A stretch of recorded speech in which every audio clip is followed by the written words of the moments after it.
हरि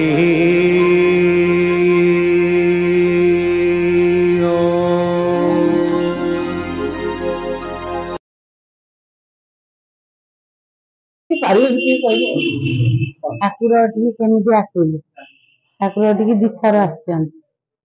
भाई तो कहले ଦିଥର ଆସିଛନ୍ତି।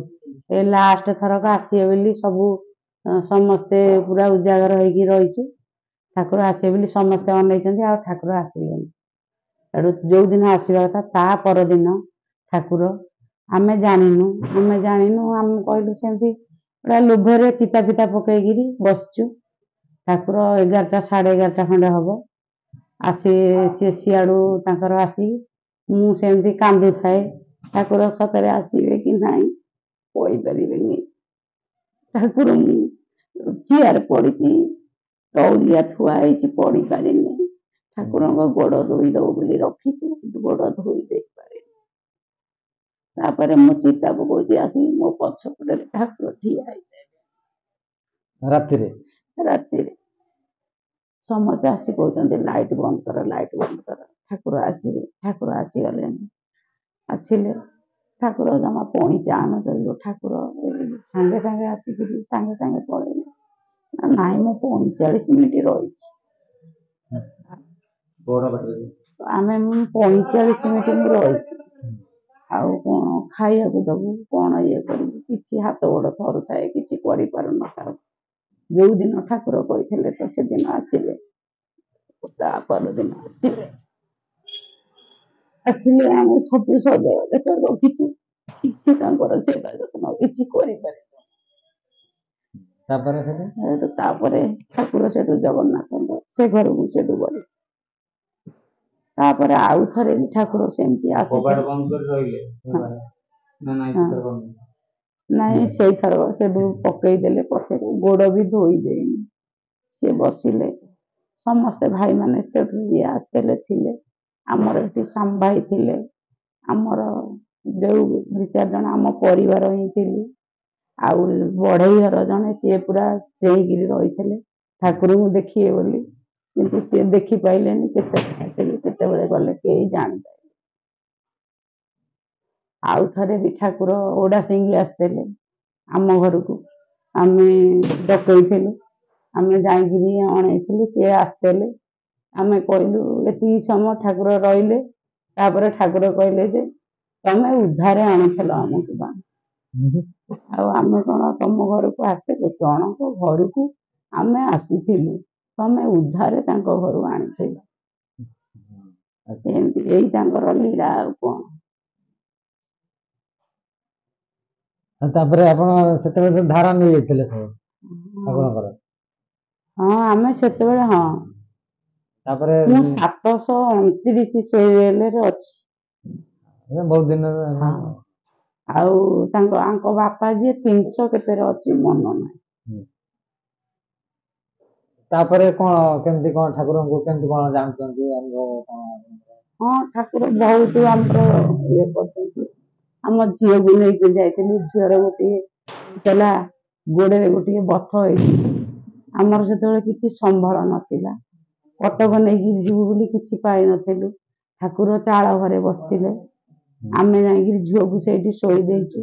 ବାରମ୍ବାର ପତିବାଇ ବୋଲି ଜଣେ, ସେ ଆମ ଝିଅକୁ ନେଇକିରି ସେଠି ଅପରେସନ କରିକିରି ଗୋଟେ ଗାଁରେ ଗୋଟେ ବାରିକ ଘରେ ତାକୁ କରିବେ ବୋଲି ରହିଥିଲେ। ଠାକୁର ବାରମ୍ବାର ପଚାରୁଛନ୍ତି ଦେଖିଲ ଆଇଲେଣି? କେହି ନାହାନ୍ତି, ଠାକୁର ହିଁ। ଦେଖିଲ ଆସିଲେଣି, ଦେଖିଲ ଆସିଲେଣି। ତାପରେ ଠାକୁରଙ୍କ ଦର୍ଶନ ତ ଯାହା ଆଉ ତମେ ଜାଣିବ, ମୁଁ ଆଉ କ'ଣ କହିବି। ବହୁତ କିଛି ଅନୁଭୂତି ଅଛି। ଆଉ ଥରେ ସେମିତି ଠାକୁର ତାଙ୍କର ଯିଏ ଆମ ଭାଇ ଜଣେ ବାବାଜୀ ଯାଇଛନ୍ତି, ଠାକୁର ତାଙ୍କ ଦେହ ଖରାପ ହେଲା, ମେଡ଼ିକାଲ ଆଗରୁ କାରରେ ଆସୁଛନ୍ତି। ଏଇ ପୁଅ ଆଉ ସାନ ପୁଅ ମୁଁ କିରି ଆମେ ଯାଉଥିଲୁ ଆଶ୍ରମ। ସେଠି ଗାଡ଼ି ରୋକିଦେଲେ, କହିଲେ ତମେ ଆଶ୍ରମ ଯାଉଛ? ମୁଁ କହିଲି ହଁ। ନା ତମେ ଯାଅ ନା, ଏଇଠୁ ଫେରିଯାଅ। ଆଉ ମୋ ମଦନ ଦିହ ଭଲ ନାହିଁ, ତାଙ୍କ ଭାଇ କ'ଣ କହିବେ, ଆଉ ସିଏ ଯିବେ କଟକ। ଆମେ ଆଉ ଠାକୁରଙ୍କ କଥା ନ ରଖିକିରି ଠାକୁରଙ୍କ ଟିକେ ଯାଇଛୁ ଯେତେବେଳେ ଗଲୁ। ବସ୍ ଫସ୍ କିଛି ନଥାଏ, ଛୁଆ 2 ଜଣଙ୍କୁ ମୁଁ ନେଇକିରି ଯାଇଥାଏ। ଆସିବୁ କୁଆଁପାଳରୁ ଘରକୁ ଏଠିକି ଆସିବେ ବୋଲି ଟେକର ବି ପାଇଲୁନୁ, ଚାଲି ଚାଲିକା ମାଆକୁ ଆଉଥିଲି। ଜଣେ କାର ବାଲା ଅଛି, କହିଲା ତମେ କୋଉଠିକି ଯିବ? ଆମେ କହିଲୁ ଆମେ ତ୍ରିବେଣୀଶ୍ୱର ଯିବୁ। ତମେ କୋଉଠିକି ଯିବ ନା? ଆଉ ବସ, ଆମକୁ ଆଣି ତ୍ରିବେଣୀଶ୍ୱରରେ ଛାଡ଼ି ସେ ଗୋଟିଏ ବି ଆମର ଆଉ ତାଙ୍କର ତ ଆଉ କଣ ଆଉ ମୁଁ କହିବି। ଆଉ ଏଇ ପୁଅ ଝିଅ ଇଏ ବି 3 ଥର ଯୋଉ ବ୍ଲଡ ଝାଡା ବି ହଉଥିଲା, ମାହାଙ୍ଗାରେ ବି ପଡିଥିଲା। 2 ଥର ହେଇକି 3 ଥର ବି ହେଇଛି। ସେଇଠି ଯାଇକିରି ଆମ ବୋଉ ଯିଏ ତାଙ୍କୁ ଯାଇକି ସବୁବେଳେ କୁହେ ଏମିତି ଆଉ ଝାଡା ଏମିତି ହଉଛନ୍ତି, ପୁରା ବହୁତ ସିରିୟସ ହେଇଯାଏ। ରଜ ହେଇଥାଏ, ରଜ ଅଳ୍ପ ଦିନ ଥାଏ, ଇଏ ଝାଡା ସେମିତି ବ୍ଲଡ ଝାଡା ହଉଥାଏ, ସେଇ ମାହାଙ୍ଗାରେ ପଡିଥାଏ। ସେଠୁ ଆସିଲା ପରେ ତାଙ୍କ ଘର କତିକି ନେଇକିରି ବାବାଜୀ ବି ସେଠି ଆମର ଯୋଉ ଭାଇ ଯିଏ ସେଠି ବି ସିଏ ଅଛନ୍ତି। ତାଙ୍କ ନାଁ ମଦନ। ସିଏ ବି ଗୋଟେ ଟେଲର କାମ କରନ୍ତି। ହଁ।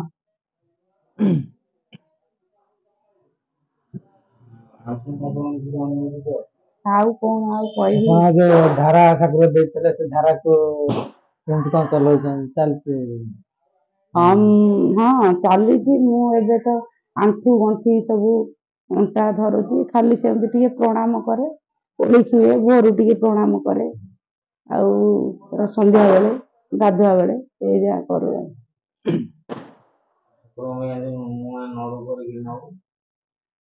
ସେଗୁରା ନେଇଥିଲି ବୋଲି କଣ କହିବି? ନାଇଁ କହିବନି, ଠାକୁରଙ୍କୁ କେତେ ମନ ରଖିଛି। ମନ ରଖିଛି। ବର୍ଷେ ଅସୁବିଧା ଆମର ହେଲା, ଅସୁବିଧାରେ ମନ ପକେଇକି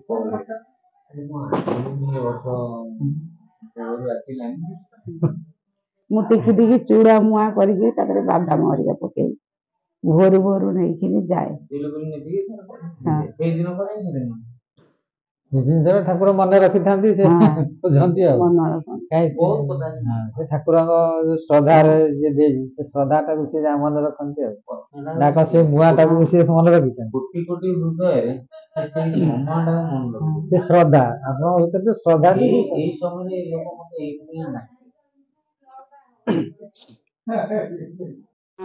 ମୁଁ ଝରକା କତିରେ ବସିଥିବି, ଆଜି ଠାକୁର ଦେବେ ଆଉ ମୁଁ ବସିଥିବି, ଠାକୁର ଦେଖିଲା ବେଳକୁ ଆସିକି ସେପଟରେ ଆସି ବୁଲିକି ବସି ସାରିବେଣି। ଏଠୁ ସେ ଆମ ପୁଅ ଯିଏ ଥିଲେ କହିଲେ ଠାକୁର ଯାଇସାରିଲେଣି, ଆଜି ଆଉ କାମ ନାହିଁ। ନିହାତି 20 ଥର ଏପଟେ ନେଇ 1.5 ବର୍ଷ ପରେ ଯାଇ ଦେଲେ ଧାରା। ସମୟ ହେଇନଥିଲା ସେ ସମୟ।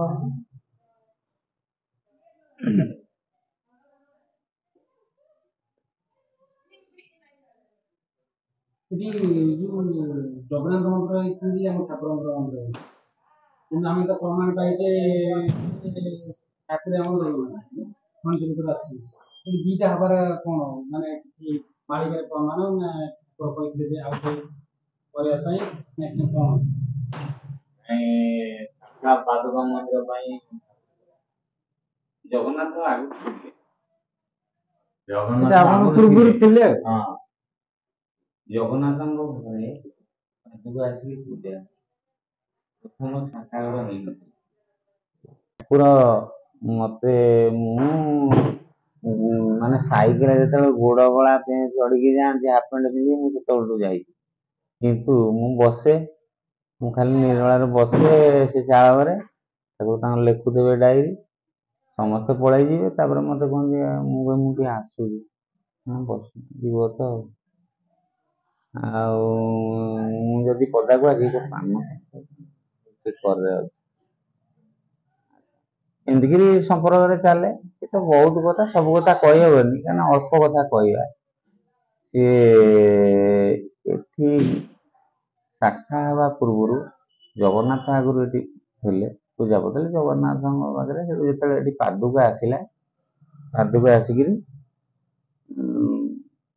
ଆମ ବଡ ଭାଇ ଯିଏ ଆମ ମଝିଆ ଭାଇ ଯିଏ ସେଠି ଅଛନ୍ତି, ମଦନ ଭାଇ, କଥାବାର୍ତ୍ତା କରି ଠାକୁରଙ୍କ ପାଦୁକା ଆଣିକି ପୂଜା କଲେ ଜଗନ୍ନାଥଙ୍କ ଘରେ ଗୋଟେ ସାଇଡରେ। ସେ ସାଇଡରେ ପୂଜା ଚାଳ ଘରେ ଥିଲେ। ଚାଳ ଘରୁ ଏପଟକୁ ଯୋଉଠି ଜଗନ୍ନାଥ ମନ୍ଦିର ହେଇଛି ସେଇଟା ଛାତ ପଡିକିରି ଆଗଟା ହେଇନଥିଲା, ପୂଜା ପାଉଥିଲେ। ତାପରେ ସେଠୁ ଶାଖା ଗଠନ ହେଲା। ଶାଖା ଗଠନ ହେଲା ତ ଠାକୁର ସେଠୁ କହିଲେ ଯେ ସେଠି ଆସିବା ପୂର୍ବରୁ କହିଲେ ସେଠି ପ୍ରଥମ ଯୋଉ ସତ୍ସଙ୍ଗ ହବ ସେଇଟା ଆମ ସନାତନ କୀର୍ତ୍ତନୀ ପ୍ଲଟ, ସେଠି ଧ୍ୱଜା ଉଡ଼ିବ ଏଇ ଜାଗାରେ କ୍ଷେତ୍ରପାଳ ଶାଖା ଯୋଉ ସେ ଶାଖାଟା ଏଇ କୀର୍ତ୍ତନୀ ପ୍ଲଟ ଧ୍ୱଜା ଉଡ଼ିବ ହେଲା। ସେଇଥିରେ ଗୋଟେ ବଡ଼ ସତ୍ସଙ୍ଗ ହେଲା, ପ୍ରାୟ ଲୋକ 5000 ଉପରେ ହେଇଥିଲେ। ସମସ୍ତେ ଜାଣିଥିଲେ ଠାକୁର ଆସିବେ। ସ୍କୁଲ ପଛପଟ ବାଡ଼ିରେ ହେଲା ପ୍ରଥମ ସତ୍ସଙ୍ଗ। କୁଆଡ଼ୁ କେତେ ଲୋକ ଆସିଲେ କିଛି କହିହେବନି, ଗାଡ଼ି ଜାଗା ହେଲାନି ଏ ଏରିଆରେ। ସମସ୍ତଙ୍କ ବାରିଘର ବି ଲୋକ ପୁରା ଫୁଲ ହେଇଗଲେ। ସମସ୍ତେ ଭାବୁଛନ୍ତି ଠାକୁର ଆସିବେ, କିନ୍ତୁ ଠାକୁର ସ୍ଥୂଳ ଥିଲା ବେଳେ ବି ତ ସେ ଶୁଣୁନାହାନ୍ତି, ସେ କେତେବେଳେ ଆସିଲେ କ'ଣ କଲେ କହିହେବନି। ତାପରେ ସେଠୁ ଶାଖା ସେମିତି କିଛି ଚାଲିଥାଏ। ସେଠୁ ଆମର ଧାରଣା କିଛି ନାହିଁ, କିନ୍ତୁ ଆମେ ଏମିତି ବେଳେବେଳେ ଯାଉ ଠାକୁରଙ୍କର ଦୁଃଖ ସୁଖ ହେଇକିରି ଆସୁ। ଆମ ଭାଇ ଯେ ଶାଖା ଘର ଗୋଟେ ସେଠି ହବ। ସେଠୁ ମୁଁ ସବୁ ଠାକୁରଙ୍କୁ କହିଲି, ମୁଁ ଠାକୁର କ'ଣ ଶାଖା ଘର ଶାଖା ଘର ନା ମନ୍ଦିର କରିବେ? ମୁଁ କହିଲି ଆପଣ ଯାହା କହିବେ। ତାପରେ ସେଠୁ ସେ ଭାଇକି କହିଲେ, ମଝିଆ ଭାଇ ଯିଏ ଅଛନ୍ତି ଆଶ୍ରମରେ, କହିଲେ ଦେଖୁନାହାନ୍ତି କେମିତି ହବ? ଦେଖୁନ ଗୋଟେ 8 କୋଣିଆ ଅଷ୍ଟକୋଣ ଦେଖିକିରି ମନ୍ଦିର କର।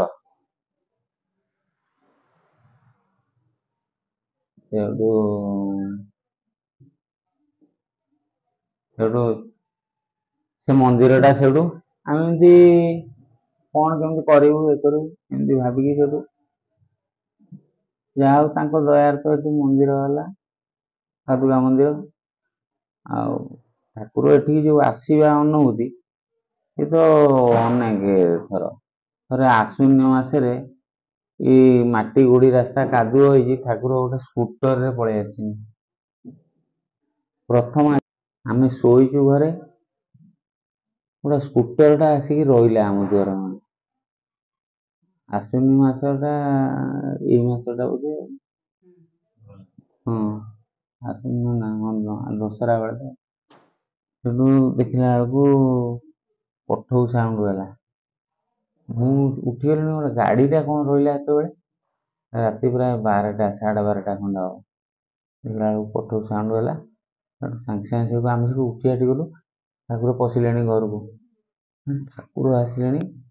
ସେଠୁ ଏମିତି ହେଇକି ସେଠୁ ଗୋଟେ ନୂଆ ଚେୟାର ଥିଲା, ସେଠୁ ବସା ବସି କଲୁ। 5 ମିନିଟ୍ ଖଣ୍ଡେ ବସିଲୁ। ଯେତେବେଳେ ସେଠି ଇଏ ହେଲା, ସେ ମନ୍ଦିର ଛାତ ପଡ଼ିଲା, ଜଗନ୍ନାଥ ମନ୍ଦିର ହେଲା, ସେତେବେଳେ ବି ଠାକୁର ଆସିଥିଲେ। ବୈଶାଖ ପୂର୍ଣ୍ଣିମା ହେଇଥିଲା, କିନ୍ତୁ ମୁଁ ଆସିନି। ମୁଁ ଠାକୁରଙ୍କ ପାଇଁ ପଦ୍ମ ଫୁଲ ହେରିକା ସବୁ କଟକରୁ ପଠେଇଛି। ଚିତା ପକେଇବା କଥା କହିଲା, ଚିତା ପକଉଛି। ମୁଁ ସାଲେପୁର, ସେତେବେଳେ ଆମର ଗାଡ଼ି ମଟର ସୁବିଧା ନଥିଲା, ସାଲେପୁର ପଟରେ ଆସିବୁ।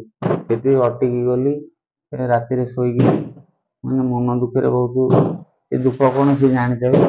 ମୁଁ ସିଆଡ଼େ ପଳେଇଗଲି। ଠାକୁର କିନ୍ତୁ ସେଥର ଡାକିଲେ।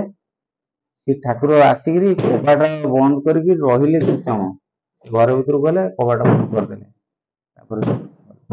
ତାପରେ ତ ଏ ମନ୍ଦିର ଏମିତି ହେଲା, ପାଦୁକା ମନ୍ଦିର ହେଲା, ଜଗନ୍ନାଥ ମନ୍ଦିର ଏଠି ହେଲା, ଆଉ ସତ୍ସଙ୍ଗ ଭଲ ମନ୍ଦ ଏମିତି ତ ଚାଲେ।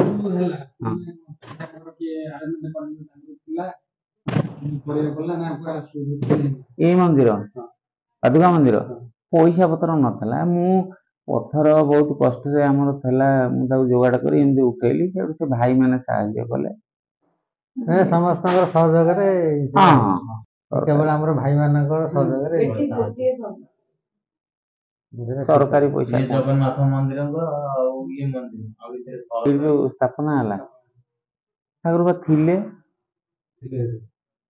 ଏମିତି ଆଉ କଥା ଆସା ହୁଏ। ମୁଁ ବା ଧାରା ମତେ ଦେଲେନି, ଏବେ ବି ଦେଇନାହାନ୍ତି, ଏବେ ବି ଦେଇନାହାନ୍ତି। ଆଜ୍ଞା ମୁଁ ମାନେ ତମେ ଇଏ ଭିତର ନୁହେଁ, କିନ୍ତୁ ମୋର ସମ୍ପର୍କ ଥାଏ, ନିବିଡ଼ ସମ୍ପର୍କ ଥାଏ। ମୁଁ ପୁରା ପାଖରେ ବସେ ବା ଏମିତି। ମୁଁ ଠାକୁରଙ୍କୁ ଠାକୁର କ'ଣ ଦଉନାହାନ୍ତି ନା କ'ଣ ଦବା, ପୁରା ସମୁଦ୍ରକୁ ଧାରା ଫାରା ଦଉଛନ୍ତି, ଟିକେ ନା ହସିବେ, ଆଉ କିଛି କହିବେ ନା, ହଉ ଦବା, ଆଉ ସମୟ ଆସିଲେ ଦବା। ଆଚ୍ଛା, ଏମିତି ସମୟ ଆସିଲେ ଦବା ବୋଲିକି ଏମିତି ବିତେଇ ଚାଲିଲେ। ମୁଁ ସମସ୍ତେ ଦଉଛନ୍ତି, ନା ତମର କ'ଣ ହବ? ବଳେ ସମସ୍ତେ ନଉଛନ୍ତି ଧାରା ତାଙ୍କର କଣ ହବ? ଆଉ ସେ ନଉଛନ୍ତି ତମକୁ ଦବା ଆଉ ଏମିତି ଅଦ୍ୟାବଧି ବି ସେ ଦେଲେନି କି ଦେଇନାହାନ୍ତି। କିନ୍ତୁ ତାପରେ ବି ମତେ ମୋର ସମ୍ପର୍କ ସିଏ ନାହାନ୍ତି ବୋଲି ତ ମୁଁ ଭାବେନି। ମାନେ ଭଲ ପାଇବା ଅଛି ଆଉ। ହଁ ମୁଁ ଜାଣିଛି ସେ ନାହାନ୍ତି ବୋଲି ମୋର ସେମିତି କେମିତି ଅନୁଭୂତି ହେଲା। ବିଶ୍ୱାସ କଣ କେମିତି ଆଁ? ଠାକୁରଙ୍କୁ କେମିତି କଣ ବିଶ୍ୱାସ କରନ୍ତି? ମତେ ବିଶ୍ୱାସ ଟା କେମିତି ହେଲା ଠାକୁରଙ୍କ ବିଶ୍ୱାସ ମତେ ଭଲ ଲାଗେନି, ମାନେ ତାଙ୍କ ବ୍ୟକ୍ତିତ୍ୱ ମତେ ଭଲ ଲାଗେ। ଠାକୁରଙ୍କର ଯୋଉ ବ୍ୟକ୍ତିତ୍ୱ ସିଏ ମାନେ ବହୁତ ବିରଳ ବ୍ୟକ୍ତିତ୍ୱ। ସେଭଳି ବ୍ୟକ୍ତିତ୍ୱ କେହି ଆସିଲା ଭଳିଆ ସେଭଳି କୌଣସି ପୁରୁଷ ମୁଁ ଦେଖିନି। ମାନେ ତାଙ୍କ ବ୍ୟବହାର, ତାଙ୍କ କଥାବାର୍ତ୍ତା, ତାଙ୍କ ଆଚରଣ ତ ହଁ। ହଁ ତାଙ୍କ ଆଚରଣ ସହିତ ଆହୁରି କିଛି ଏମିତି ଅଛି ସେଟା କହିହବନି। ସେଇଟା ଆପଣଙ୍କୁ ଭଲ ମୁଁ ଲାଗେ। ଅନୁଭବ କରିଛି ସେଟା କହିହବନି। ଠାକୁରଙ୍କ ସହିତ ଯେତେବେଳେ ଆପଣ ମିଶନ୍ତି ଅତି ଭଲ ନ ଲାଗିଲେ କେମିତି ହବ? ସେ ଜିନିଷଟା ମାନେ ସେଥିରୁ ଆପଣଙ୍କର ଗୋଟେ ବିଶ୍ୱାସ ଭଲ ପାଇବା ସୃଷ୍ଟି ହଁ ହେଇଯାଇଛି ହଁ ଆଉ। ଅତି ଭଲ ପାଇବାରୁ ସେ ମତେ ଦେଲେନି ବା। ଯେତେବେଳେ ମୋର ବ୍ଲଡ ଭମିଟିଂ ହେଇଥିଲା, ମୋ ମାଆଙ୍ଗାରୁ ସେ ଭାଇ ବ୍ଲଡ ଭମିଟିଂ ବ୍ଲଡ ଝାଡା ହେଇଥିଲା, ମାଆଙ୍ଗା ଫେରେଇ ଦେଲା। ପଇସା ପତ୍ର ନଥିଲା ସେମିତି ଆଉ ମୁଁ କହିଲି ହଉ କଟକ ଯିବା ଆଉ। ସେଇଠୁ ଠାକୁରଙ୍କୁ ଟିକେ ଦେଖା କରି ଯିବା। ସେଇଠୁ ଠାକୁର ସେ ଚାଳ ଘରେ ଥିଲେ, ଆଉ ଗାଧେଇ ଯିବେ ବୋଲିକିରି ଗାଧୁଆ ପାଧୁଆ ଅତି ସକାଳୁ ସକାଳୁ ମେଡିକାଲରୁ ସେଠୁ ମୁଁ ଗଲି। ସେଠୁ ମୁଁ ବସିଛି, ଭାଇ ସେଠୁ କହିଲେ, ସେତେବେଳକୁ ଆମ ଭାଇ ଥିଲେ କମ ଲୋକ ଥିଲେ, ପରିଷଦ ଗଢା ହେଇନଥିଲା। ସେ ଜ୍ୟୋତିଷ ଦା, ମଦନ ଭାଇ, ପୁରିଆ ଭାଇ ଏମିତିକିରି 16-17 ଜଣ ଖଣ୍ଡେ ଥିଲେ। ବାପୁଜୀ ଯୁବକ ସଂଘରେ ଯେତେବେଳେ ରହୁଥିଲେ। ସେଠୁ ଠାକୁର କହିଲେ ନା କଣ ନା ନାଇଁ ତାକୁ ପଠଉଛନ୍ତି ଆଉ ସେ ଯିବ କଟକ, ଏଠି ହବନି, ବ୍ଲଡ ଫ୍ଲଡ ଲାଗିବ, ଇଏ ହବ। ମେଡିକାଲରେ ଖବର ନଉଥାନ୍ତି କଣ ହେଲା ତାର। ସେଠୁ ଆମେ ସେଠୁ ପଳେଇ ଆସିଲୁ। ତାଙ୍କୁ ସେଠୁ କହିଲେ ଯେ ଆଉ ବ୍ଲଡ ଆଣିବ, ଆଉ ମୁଁ ଏଇଠୁ ଦେଇଦେଲେ ହୁଅନ୍ତାନି। ସେଠୁ ସମସ୍ତେ ହସିଲେ, ଠାକୁରଙ୍କ ପାଖରେ ଯିଏ ଥିଲେ। ଠାକୁର କଣ ସେମିତି ବ୍ଲଡ ଦେବ ନା, ତାକୁ ବ୍ଲଡ ଟିକେ ଦେଇଦେଲେ ଏଇଠୁ ହୁଅନ୍ତା, ଆଉ ମୁଁ କଣ ଆଉ ଯିବି। ଆପଣ ଯିବେ ମେଡିକାଲରେ, ଆପଣ ଗୋଟା ରହିବେ ବ୍ଲଡ ନେଲା ବେଳେ, ଆଉ ଆପଣ ଏମିତି ମୁଠେଇକିରି ଏମିତି ଇଏ କରିବେ ହାତକୁ, ବ୍ଲଡ ଯିବ। ବ୍ଲଡ କେମିତି ଯାଏ ନା, ନାଇଁ ବ୍ଲଡ ମୁଁ କେବେ ଦେଇନି କି ନେଇନି ଆଉ ବ୍ଲଡ ସର୍ଟେଜ ହଉଛି, ମୁଁ ଦେଇଦେଲେ ହୁଅନ୍ତା। ଏଇ କଥା ତା ପୂର୍ବ ଦିନ। ତାପରେ ଆମକୁ ଡିସଚାର୍ଜ କଲେ, ମୁଁ ସେଠୁ ଗଲି ଠାକୁରଙ୍କ କତିକି ଦେଖା କରିବାକୁ। ସେଠୁ ମୁଁ କହିଲି ନା ଆମର ବ୍ଲଡ ଦରକାର ନାହିଁ, ଠାକୁରଙ୍କୁ ଦେଖା କରି ପଳେଇ ଆସିବି। ମୁଁ ପଳେଇ ଆସିଲି। ତାପରେ ଆମର ସେ ଯୋଉ ଚାଳ ଘରେ ଠାକୁର ପୂଜା ହଉଥିଲେ, ମୁଁ ଗାଧେଇ ପାଧେଇକିରି ଆଉ ପଟାପଟ ଗଲିନି, ମେଡିକାଲ ଗଲିନି। ସେଇ ଘରେ ଗାଧେଇ ପାଧେଇକି ଥଣ୍ଡା ପାଦୁକ ପାଇକି ସେମିତି ଠାକୁରଙ୍କୁ ଡାକି ଡାକି ଭଲ ହେଇଗଲା। ଇଏ ଗୋଟେ ଅନୁଭୂତି ଆଉ। ଭଲ ପାଇବା ଏଇଆ ଆମ ଭିତରେ ଆଉ। ଭଲ ପାଇବା ଗୋଟେ ଏମିତିଆ ଜିନିଷ ଆଜ୍ଞା, ସେଟା ଦେଖେଇ ହବନି, ତାର ରଙ୍ଗ ନାହିଁ କି ରୂପ ବି ନାହିଁ। ସେ କଣ ଦେଖେ, ସେଟା ଅନୁଭବ ଜିନିଷ, ଏଇଟା ଅନୁଭବ ସୂତ୍ର। ଅନୁଭବ ଯୋଗ୍ୟ ଜିନିଷ। ସେ ମତେ ଦେଲେନି, ମୁଁ ବି ସେମିତି ମନ ଦୁଃଖ ହଉଛି। ଆପଣଙ୍କ ଆଉ କୋଉଠୁ କୌଣସି ଗୁରୁଙ୍କର ଧାରା ଫାରା ନେଇଥିଲେ କି? ନା ଏମିତି କିଛି ନାଇଁ, କେହି ଗୁରୁ ନାହାନ୍ତି ଆମ ପରିବାରରେ। ଗୁରୁ ନାହାନ୍ତି ଆମ ପରିବାରରେ। ଯେତେବେଳେ ସତ୍ସଙ୍ଗ ସେଠି ଆରମ୍ଭ ହେଇନଥିଲା, ଆମ ପରିବାରରେ ସତ୍ସଙ୍ଗ ଆରମ୍ଭ ହେଲା, ମାନେ ପାରିବାରିକ ସତ୍ସଙ୍ଗ। ଯେତେବେଳେ ଠାକୁର ସେଇ ଯୁବକ ସଂଘରେ ରହୁଥିଲେ, ବାପୁଜୀ ଯୁବକ ସଂଘରେ, ଆମେ ସମସ୍ତେ ସେତେବେଳେ କଣ କଲେ, ଠାକୁର ଧାରା ବି ଆରମ୍ଭ ହେଇନଥିଲା। ସେତେବେଳେ ମୁଁ କହିଲି, ମୁଁ କହିଲି ଏମିତି ଇଏ କରିବା, ସେଠୁ ଆମେ ଗୋଟା କଲେ ଭଲ ହୁଅନ୍ତା। ଆମର ସବୁ ଟାଇମ ଫିକ୍ସ କଲୁ, ଅଳ୍ପ ଅଳ୍ପ ସମୟ ଭିତରେ ଠାକୁରଙ୍କ ପ୍ରତି ଯିବା ଆସିବା ଥିଲା। ଠାକୁର ତ ଦେଇନଥିଲେ, ଆମକୁ କଣ ଦେବେ? ଯିବା ଆସିବା ଥିଲା। ଯୋଉ ମଦନ ଭାଇ ସିଏ ବି ଘରେ ଥିଲେ, ଆମେ ସେଠୁ ରାତି